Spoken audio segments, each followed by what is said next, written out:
a potential slaughter of Christians and Kurds, and ISIS could rise again.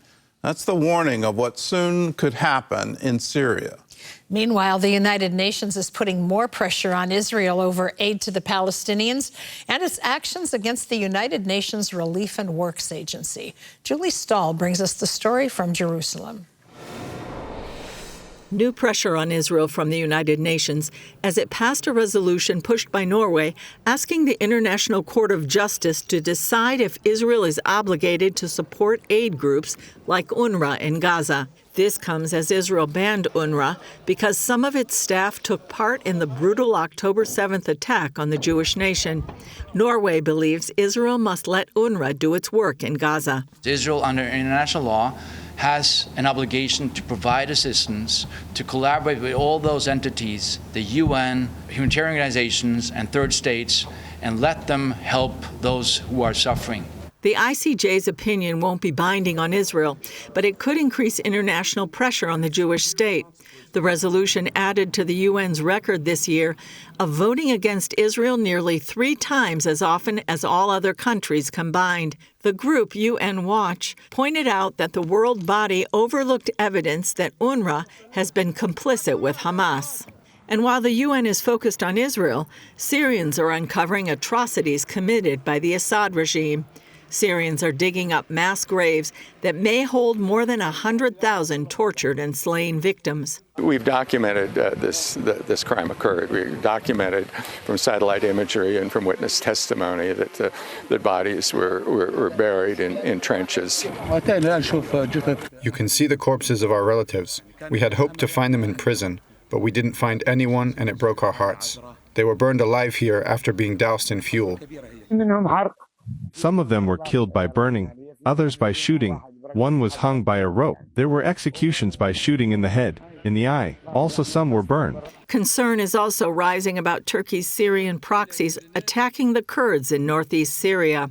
That could lead to a massacre of the U.S.-backed Kurds and their Christian allies, and possibly set thousands of imprisoned ISIS terrorists free. Those Kurds who have been financed by the United States, who are American allies and have been for decades, those Kurds are protecting prison camps where there are an estimated 45,000 to 50,000 ISIS fighters and their families. The U.S. has troops on the ground to fight ISIS, but only a couple of thousand, so the U.S. is concentrating on what it can do diplomatically. However, Dave Eubank of the Free Burma Rangers worries what will happen if the U.S. can't get Turkey to call off its proxies. There will be a great slaughter, not just of Kurds, but of Christians and anybody who opposes these Islamic radicals in northeast Syria. ISIS will rise again right now, and we will lose one of the few allies we have in the region. Julie Stahl, CBN News, Jerusalem. Well, the double standard at the UN never ceases to amaze me. Here you have an active genocide going on where Turkey and their proxies are trying to eliminate the Kurds from northern Syria.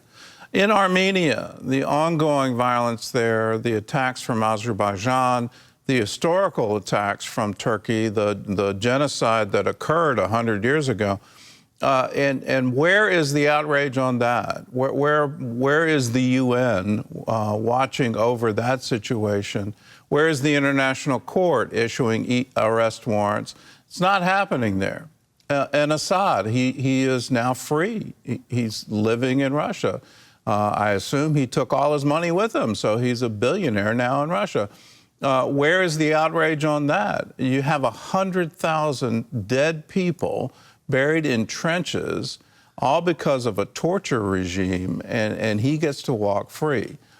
At the same time, the UN condemns Israel for saying, UNRWA, you don't have any right here anymore. We are tired of you employing terrorists. People in getting your paycheck were part of the October 7th massacre. You've been teaching your children rage and hate against Jews. You've been teaching them that the best thing they can do with their lives is die in this struggle.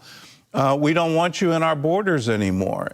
What sovereign nation doesn't have the right to do that? To say, no, you don't get to teach that hatred within our own borders.